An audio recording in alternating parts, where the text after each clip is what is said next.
Good morning everyone. आज हम बात करते हैं बृहद धक्के या प्रबल प्रयास का सिद्धांत, जिसे बिग पुश थ्योरी के नाम से भी जाना जाता है। आप सभी जानते होंगे ये डेवलपमेंट इकोनॉमिक्स का हिस्सा है। बिग पुश थ्योरी क्यों अपनी परिधि में आई या फिर क्या कारण थे इसके आने के, तो उसके संबंध में हम बात करते हैं। अल्पविकसित देशों के आर्थिक विकास के संबंध में एक महत्वपूर्ण सिद्धांत बृहद धक्के का प्रबल प्रयास का सिद्धांत है। ये किसके लिए है? ये अल्पविकसित जो देश हैं या फिर उनकी आर्थिक स्थितियां सही नहीं हैं या फिर उनकी आर्थिक स्थितियों को सही करने का प्रयास है, उनके लिए एक ये महत्वपूर्ण हिस्सा है। तो प्रोफेसर पी ए टोजेस्टेंस रोडान, ये प्रोफेसर रोडॉन ने अपने नोट्स, उनकी एक किताब है notes on the theory of a big push, इस किताब में इन्होंने मार्च 1957 में प्रस्तुत किया। और यहीं पर लिखा उन्होंने, प्रोफेसर रोडॉन लिखते हैं कि उनका जो मानना था या फिर जो मत था, उनका मत था कि वो संतुलित विकास की व्यू नीति के समर्थक थे। उनका समर्थन था कि वो संतुलित विकास की परिधि को या फिर परिभाषा को मानते थे और उस पर वो काम भी करते थे। अतः उनका बृहद धक्के का सिद्धांत संतुलित विकास व्यू नीति का ही एक भाग है, उसी के अंतर्गत का हिस्सा है। क्योंकि जो स्थितियां बनती हैं या फिर जो बिग पुश की थ्योरी बनती हैं, उस पर ये उनका स्थिति है। उनका विचार है कि अर्थ विकास के मार्ग में अनेक रुकावटें उत्पन्न होती हैं, अतः आर्थिक विकास बगैर किसी रुकावट के सपाट गति से नहीं होती है। यदि अगर हमको अर्थव्यवस्था में अगर चीज़ों को लानी है या फिर विकास को लाना है, डेवलपमेंट्स की बात करनी है, तो बहुत सारे ऐसी रुकावटें आपको आएंगी, क्योंकि बिना रुकावटें के आप डेवलपमेंट की बात करेंगे तो वो संभव नहीं है। उसके साथ ही इन्होंने बोला कि इन्हीं सारे कारणों से, क्योंकि अतः आर्थिक विकास बगैर किसी रुकावट के सपाट गति से नहीं होती, बल्कि आर्थिक विकास की प्रक्रिया में अर्थव्यवस्था को झटके या धक्के देने पड़ते हैं। क्योंकि रुकावटें तो आएंगी, जैसे उदाहरण के रूप में हम मान लेते हैं कि कोई हमको गाड़ी चलानी है, तो आप एक बैग ही आपकी गाड़ी 10 या 20 की स्पीड में नहीं चलती। आपको गियर लगाना पड़ेगा, गियर के साथ एक्सीलरेट करना पड़ेगा, एक्सीलरेट के साथ एक झटके देने पड़ेंगे, तब जा करके आपकी गाड़ी उस स्पीड में पहुंचेगी। तो कहने का अर्थ है कि जो विकास की द्रुत गति है या फिर जो गति है अर्थव्यवस्था के लिए जो महत्वपूर्ण है, उसके लिए हम एक साइकिल स्टैंडर्ड सेट करेंगे और उसमें एक धक्का या झटका देंगे।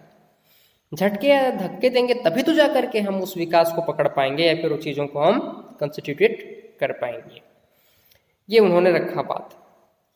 उसके बाद ये कह रहे हैं, आगे वो कहते हैं कि अतः स्थैतिक अर्थव्यवस्था में आर्थिक विकास की प्रक्रिया के लिए गति उत्पन्न करने के लिए, क्योंकि जो स्टैटिक्स, जो हमारी अर्थव्यवस्था जो पूर्णतः विरामावस्था में है, स्थितिक अवस्था में है, उसमें गति लाने के लिए या फिर डायनेमिक्स प्रोत्साहित करने के लिए एक मुफ्त पर्याप्त विनियोज के रूप में एक मुफ्त पर्याप्त विनियोजन, इन्वेस्टमेंट लाने के लिए एक रूप में बड़े धक्के देने पड़ते हैं।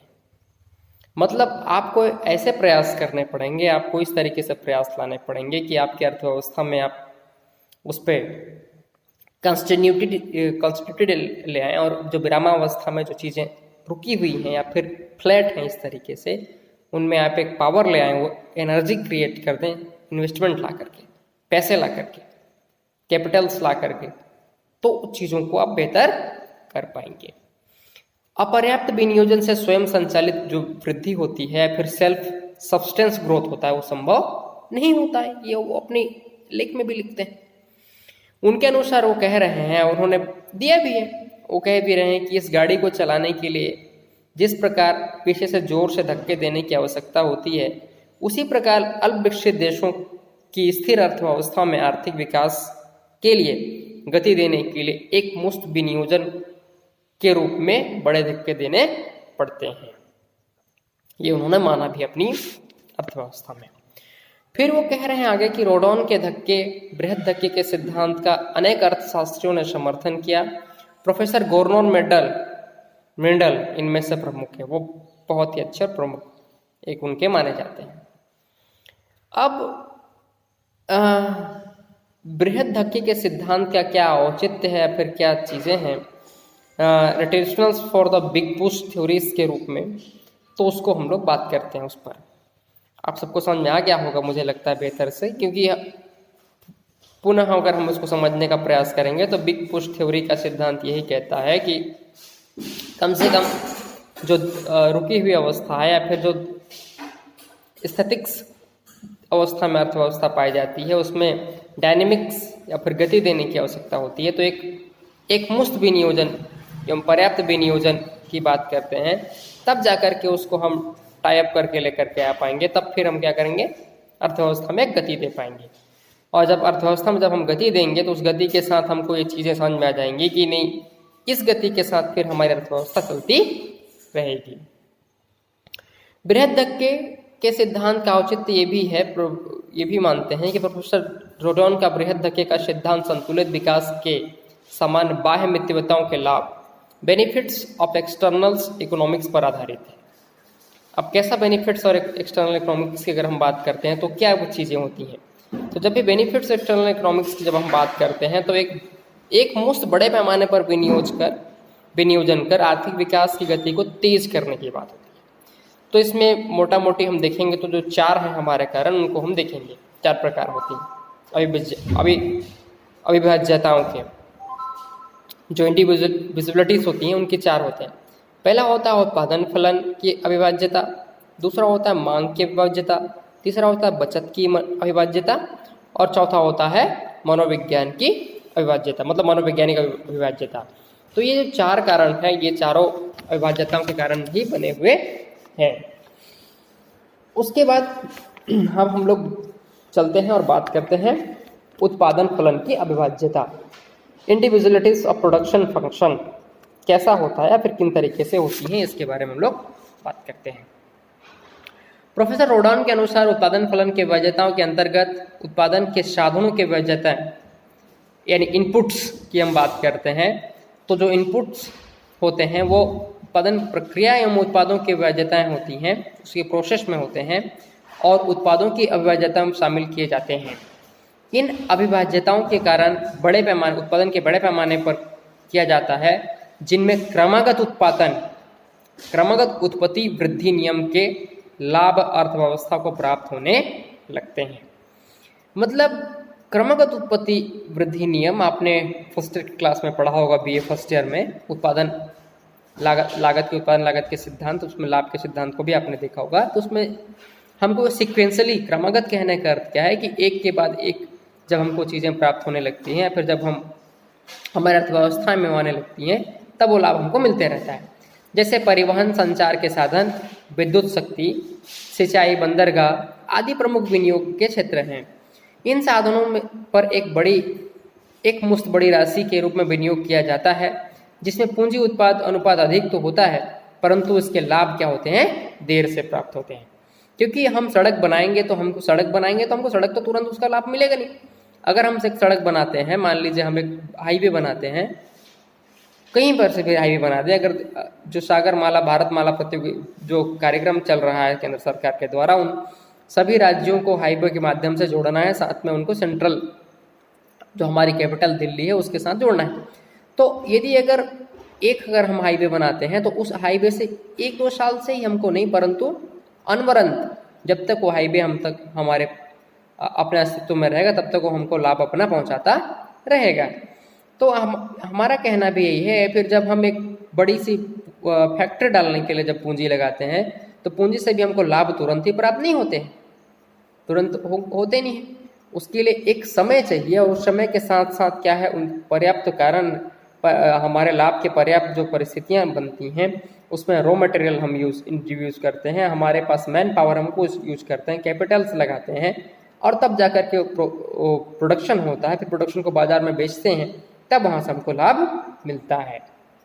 तो मोटा मोटी हम ये विश्लेषणात्मक रूप से कह सकते हैं इस पर कि यदि अगर हम उत्पादन की इकाइयों में यदि अगर हम विनियोजन करेंगे या फिर विनियोग करते हैं, तो उस विनियोजन और उस विनियोग का इन्वेस्टमेंट का लाभ हमें दूरदर्शिता के रूप में होता रहेगा। उसके बाद आगे बढ़ते हैं और बात करते हैं, इसी के अंतर्गत है समय की अविभाज्यता है, जो सामाजिक ऊपरी पूंजी का विकास प्रत्यक्ष उत्पादक क्रियाओं से पहले करना पड़ता है, इसके क्रम को बदला नहीं सकता, क्योंकि आप समय की जब अर्थव्यवस्था को समय के वजहताओं का लाभ मिलता है, एक समय होता है, एक काल होता है, एक टाइम पीरियड होता है, वो सबके लिए निर्धारित होता है। दूसरा टिकाऊपन के वजहता मैंने बता भी चुका है कि आधारभूत संरचनाओं का लाभ देरी से प्राप्त होता है। अगर हम एक रोड बनाएंगे, सड़क बनाएंगे, एक हाईवे बनाएंगे तो उसको 1 2 दिन 4 साल नहीं परंतु 10 15 20 साल तक हमको उसका लाभ प्राप्त होता रहेगा, क्योंकि वो लंबी अवधि के साथ चल रही है। तीसरी बात करते हैं लंबी अवधि की अविभाज्यताएं। सामाजिक ऊपरी पूंजी का लाभ लंबी अवधि के बाद प्राप्त होता है। चूंकि इन्हें टुकड़ों टुकड़ों में नहीं बांटा जा सकता, अतः इनसे लंबी अवधि की अविभाज्यताएं भी लाभ के द्वारा लाभ प्राप्त होती रहती हैं। ये सारी चीज़ें हमारी उपयोगिता और हमारी सार्वजनिकता पर भी निर्भर करती हैं कि हम कितना लाभ किससे ले पाते हैं। फिर दूसरा है मांग की अविभाज्यताएं। डिमांड्स की बात करते हैं, इंडिविजुअलिटीज डिमांड की बात करते हैं, तो हम सब जानते हैं कि डिमांड्स क्या होता है, क्योंकि हम जानते हैं कि एक दूसरे के उत्पादनों की मांग करने के लिए प्रतिपूरक उद्योगों की स्थापना करनी है या फिर होती है। हर एक चीज़ें हर एक वस्तुएं, यदि अगर हम उदाहरण के रूप में अगर बात करें, हम पेन की ही बात कर लेते हैं। हमारे हाथ में जो पेन है, इस पेन में प्लास्टिक है, साथ में प्लास्टिक से बना हुआ है, उसके बाद फिर इसमें स्याही भी है। तो यदि अगर ये रिफिल अगर ना रहे पेन में, तो पेन का कोई वैल्यूशन नहीं होगा। उसी तरीके से प्रोफेसर रोडॉन कहते हैं कि हम मनुष्य की, चूँकि मनुष्य है और मनुष्य की आवश्यकताएं अनेक प्रकार की होती हैं, अतः एक ही उद्योग की स्थापना करने पर यह संभव है कि उसके द्वारा उत्पादित की गई वस्तु बिक ना पाए, तो वो असफल हो जाएंगे। लेकिन ऐसा है कि यदि अगर हम बहुत सारे वस्तुओं का उत्पादन करेंगे, इंडिविजुअली उसका प्रोडक्शन करेंगे, तो उसका लाभ हमें आने वाले समय पे प्राप्त होगा। इसकी बात करते हैं, यदि अगर हम अन्य अगर उदाहरणों को अगर हम देख लें, तो जूता उद्योग में कम कीमत में अच्छी किस्मों में जूता बनाएंगे और जूते की मांग बढ़ेगी तो जूता उद्योग को लाभ होगा। ठीक है, तो ये सारी बातें भी उस पर प्रतिपूरक रूप से होती चली जाती हैं। रोडॉन का विचार भी था, ये कह भी रहे हैं कि मांग के वजहताओं का लाभ उठाने के लिए एक दूसरे पर निर्भर रहने वाले उद्योगों पर एक मुफ्त विनियोजन करके या फिर विनियोग करके उनका विकास किया जाना चाहिए। मतलब उनको पुशअप करना चाहिए, उनको बढ़ाने चाहिए, उनको बढ़ावा देना चाहिए। ये प्रोफेसर रोडॉन भी मान रहे हैं इस बात को। फिर बचत की बात करते हैं हम, बचत यानी सेविंग्स की बात करते हैं। तो बचत की अविभाज्यताओं के संबंध में अगर हम बात करते हैं, तो अर्धविकसित देशों में बड़ी मात्रा में एक मुफ्त विनियोग करने के लिए अर्थव्यवस्था में बचत भी होनी चाहिए, किंतु अर्धविकसित देशों में निम्न आय के कारण बचत कम होती है। ये हम सब जानते हैं। डेवलपमेंट्स की थ्योरी ही ये कहती है कि यदि अगर हमारे जिस देश के पास भी यदि अगर बचत अधिक है, सेविंग्स अधिक है, तो वहाँ पर इन्वेस्टमेंट ज़्यादा होंगे। इन्वेस्टमेंट ज़्यादा होंगे तो वहाँ पर हम विनियोग ज़्यादा करेंगे, तो स्वाभाविक सी बात है ज़्यादा उत्पादन होगा, ज़्यादा लोगों को रोजगार मिलेगा और आय के स्तर भी ज़्यादा बढ़ते जाएंगे। लेकिन वो विकसित देशों के लिए है, और हम अल्प विकसित देशों के संबंध में बात कर रहे हैं, क्योंकि वहाँ पर लोगों के पास इतनी आय ही नहीं होती कि वो अपने आय को बचा सकें। कहीं कहीं पर तो स्थितियाँ ऐसी भी बन जाती हैं कि अल्प विकसित देशों में अक्सर ये होती हैं कि जीवन निर्वाह जो चीज़ें होती हैं, उसमें रोटी कपड़ा और मकान हो सकता है, या फिर जो भी चीज़ें होती हैं जिनमें जो जीवन निर्वाह के लिए अति आवश्यक होती हैं, उनका भी पूरा करना वो संभव नहीं होता है। तो वहाँ पर बचत कहाँ से आएंगी? तो ये सारी चीज़ें भी प्रोफेसर रोडॉन ने इस पर रखी अपनी बातों को, और वो कह भी रहे हैं कि इन देशों में तीसरी अविभाज्यताएं होती हैं। रोडॉन का विचार भी था, वो कह रहे हैं अपने विचार पे और इस बातों को ला भी रहे हैं, वो कह रहे हैं कि अर्धविकसित देशों में निर्धनता के दुष्चक्र को तोड़ने के लिए आय में वृद्धि तो होनी ही चाहिए, और जिससे जब आय में वृद्धि होगी तब क्या होगा, बचत एवं पूंजी निर्माण में बड़े पैमाने पर वृद्धि होगी। और वो कैसा आएगा? क्योंकि एक ही चीज़ संभव है, वो फुल एम्प्लॉयमेंट से पूर्ण रोजगार की अवस्था। रोजगार हम लाएंगे तभी तो हम लोगों को आय दे पाएंगे। ऐसा तो नहीं है कि नहीं हमको हमारे पास कोई खुला भंडार है या फिर हम सब लोगों को पैसे बांट रहे हैं। वैसा भी नहीं कर सकते, क्योंकि मुद्रास्फीति या फिर मॉनेटरी पॉलिसी के जो फंडामेंटल्स राइट्स होते हैं, आधारभूत जो संरचनाएं होती हैं, उनमें ये चीज़ें रहती हैं कि हम किसी को, अगर हम अपने देश की ही बात कर लें, हम भारत देश की ही बात कर लेते हैं, अगर हम अभी विकासशील श्रेणी में हैं, अब हमारे प्रधानमंत्री जी ने कह दिया है कि 5 ट्रिलियन इकोनॉमी हम 2024 तक आपको बना देंगे, तो क्यों ना हमारे बैंक गवर्नर को कहते हैं कि नहीं सर ऐसा बात है कि हमको 5 ट्रिलियन इकोनॉमी बननी है, तो हमको बहुत सारा पैसा आप छाप करके दे दीजिए, हम जितने भी रिलेशन जितने भी गैप्स हैं उन सबको हम ख़त्म कर देते हैं, फिर हम 5 ट्रिलियन इकोनॉमी बन जाएंगे। सीधी सीधी बात है। लेकिन हम ऐसा नहीं कर सकते क्योंकि ये हमारी पॉलिसी में नहीं है। हमारी पॉलिसी में यह है कि हम लोगों को रोज़गार देंगे, और जो रोज़गार देंगे जब एम्प्लॉयमेंट्स आएगी तब डिमांड भी बढ़ेगी, डिमांड बढ़ेगी तो प्रोडक्शन भी बढ़ेगा, तब जा करके जो चीज़ें सेविंग्स में बदलेंगी और फिर वो पैसा सरकार के पास वापस लौट करके आएगा। तो उससे जो फिजिकल डिफरेंस है या फिर जो हमारा राजकोषीय घाटा है वो उसको हम धीरे धीरे कम करेंगे और मौद्रिक नीति किसको सुदृढ़ता के साथ ला करके तब फिर 5 ट्रिलियन इकोनॉमी की हम बात करेंगे। एक सीक्वेंस एक लाइनअप में होना चाहिए, ये हमने बात रखी। और प्रोफेसर रोडॉन का भी वही कहना है कि आय में वृद्धि विनियोग पर निर्भर होती है। उनका सुझाव भी था कि आय बचत का पूंजी निर्माण का एक बड़े पैमाने पर वृद्धि करने के लिए भी अर्थव्यवस्था में बड़े पैमाने पर एक मुफ्त विनियोजन का या विनियोग का इंजेक्शन दिया जाना चाहिए। ये भी अगर आपको 5 ट्रिलियन इकोनॉमी बनानी है तो कम से कम आपको उतना इन्वेस्टमेंट भी लाना होगा। सिर्फ सरकार ने भी हालिया में आप लोगों ने देखा भी होगा कि FDI में कहीं कहीं पर तो ऐसे है कि 100% FDI की छूट दे दी है कि आइए आप लोग विदेशों से आइए, पैसे लगाइए हमारे देश पर। यदि अगर ये वैश्विक कोरोना की स्थिति अगर नहीं आई होती तो अभी हम एटलीस्ट बहुत सारी चीज़ों में हम सफलता प्राप्त कर रहे थे। उस पर बहुत सारे लोग विपक्ष चिल्ला भी रहा है कि नहीं आप ऐसा क्यों कर रहे हैं, क्योंकि आप तो खुले बाजार की नीति को आपने अपना लिया है। आपने सबको पूरे ओपन मार्केट्स रेगुलेटरीज दे दिया है कि नहीं चलिए आइए आप बाजार में बैठिए और अपना काम करिए। ये भविष्य की बातें हैं, देखते हैं इस पर क्या चर्चाएं हो सकती हैं। अब चौथी बात करते हैं मनोवैज्ञानिक अविभाज्यता। मनोवैज्ञानिकता का भी इसमें बहुत बड़ा प्रभाव होता है। एक जो सेविंग्स करने वाला होता है या इन्वेस्टमेंट करने वाला होता है उसके मनोवैज्ञानिकता पे क्या प्रभाव पड़ता है, इसके संबंध में हम लोग चीज़ों को चर्चा करते हैं। प्रोफेसर रोडॉन ने 3 उपयुक्त प्रकार की अविभाज्यताओं के अतिरिक्त अल्पविकसित देशों के आर्थिक विकास के लिए मनोवैज्ञानिक अविभाज्यता पर भी बल दिया। वो कह भी रहे हैं, उनके अंतर्गत यह तर्क है कि अलग अलग एवं छोटी छोटी मात्रा में किया गया विनियोग आर्थिक विकास पर अनुकूल प्रभाव नहीं डालता है, क्योंकि छोटी छोटी मात्रा में हम एक संदर्भ या फिर एक छोटी सी प्रयास छोटी सी कोशिश ही कर सकते हैं। अगर हमको प्रभाव डालना है, अगर हमको उसको अंडर एस्टिमेट करना है, फिर उस चक्र को तोड़ना है, जो साइकिल चल रही है उस साइकिल पर ब्रेक लगाना है, तब क्या करना पड़ेगा, हमें विनियोग वहीं पर करना पड़ेगा जो अर्थव्यवस्था या फिर आर्थिक विकास के लिए अनुकूल वातावरण का निर्माण कर सके। तो ये बातें भी उन्होंने रखी। तो प्रोफेसर रोडॉन के हम इस विश्लेषण को हम समझने का प्रयास भी हमने किया और उन्होंने अपनी बातों पर रखा भी सारी चीज़ों को कि एक मोटा मोटी अगर हम बात करें विश्लेषणात्मक तरीके से बात करें तो ये हमको होगा कि हम अर्थव्यवस्था में यदि अगर हमको प्रयास करना है, अगर उसके विकास की गति को तेज करनी है या फिर विरामावस्था से उसको डायनेमिक्स अवस्था गतिमान अवस्था में लाने हैं, तो एक बृहद धक्के, एक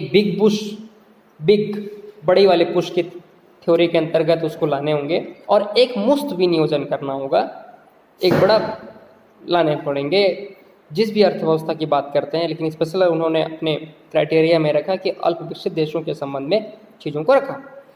उसके बाद साथ में बड़े धक्के के सिद्धांत की कुछ आलोचनात्मक मूल्यांकन भी किया गया, कुछ ऐसे क्रिटिकल्स ऑपरेशंस भी दिया गया है। ऐसा नहीं है कि यदि अगर उन्होंने बोल दी तो सारी चीज़ें सही भी हों। तो उनके लिए पहला यह है कि बाह्य मित्यवत्ताओं की प्राप्ति, उसमें पहला यही चीज़ है, विकास के लिए महत्वपूर्ण तो है लेकिन कुछ चीज़ों पर उनके जो थ्योरी वो फिट नहीं बैठती है। उनमें पहला था बाह्य मित्यवत्ताओं की प्राप्ति। बड़े धक्के का सिद्धांत बाह्य मित्यवत्ताओं के लाभ पर आधारित तो है, किंतु प्रोफेसर जेकब वाइनर का विचार है कि अंतर्राष्ट्रीय व्यापार से घरेलू व्यापार की तुलना में अधिक बाह्य मित्यवत्ताओं का लाभ प्राप्त होता है। फिर भी अल्पविकसित देश निर्यात क्षेत्र एवं आयात प्रतिस्थापन के क्षेत्र में अधिक विनियोजन करते हैं, किंतु इन क्षेत्रों में बाह्य मित्यवत्ताएं नगण्य या शून्य होती है। वो कह भी रहे हैं कि हमको, और हमारा थ्योरी भी तो है, जितने भी जो डेवलपमेंट कंट्री हैं, फिर डेवलपिंग कंट्री हैं, डेवलप्ड कंट्री हैं, विकसित देशों की बात करें, चाहे वो अमेरिका हो, चाहे वो यूरोपियन यूरोप की कुछ कंट्री हो, चाहे वो ग्रेट ब्रिटेन हो, रसिया हो, चाइना हो, उन सब की एक ही थ्योरी है कि अपने अंतर्राष्ट्रीय व्यापार, मतलब जो फॉरेन करेंसी की बात करते हैं, फॉरेन ट्रेड की बात करते हैं, इंटरनेशनल ट्रेड की बात करते हैं, उसको मजबूत करते हैं। उनका ध्येय है कि हम अपना सामान को दूसरे देशों पर अधिक बेचेंगे और वहाँ से हम जिस मुद्रा पे चाहेंगे उस मुद्रा से में पैसा लेंगे। तो अधिकतर देशों का क्या है कि वो अमेरिकन डॉलर पैसा पेमेंट अपने पास लेते हैं। तो क्या है कि यदि अगर वो उस क्षेत्र पे काम करेंगे तो उनके, चूँकि उनका रुपया कमज़ोर है अमेरिकन डॉलर के अपेक्षाकृत, अगर हम भारत देश की बात करें तो हमारी 75 रुपये समथिंग, हमारा 75 रुपया तो उनका 1 रुपये, अमेरिका डॉलर 1 रुपये होती है। ये रेशियो है, 175 का रेशियो है, अनुपात है। तो आप सोचिए यदि अगर हमको कोई अगर सामान खरीदना पड़े, अगर किसी सामान की कीमत अगर 10 यूएस डॉलर है, यूएसडी डॉलर है, अमेरिकन डॉलर है, तो हमको 750 रुपये खर्च करने होंगे।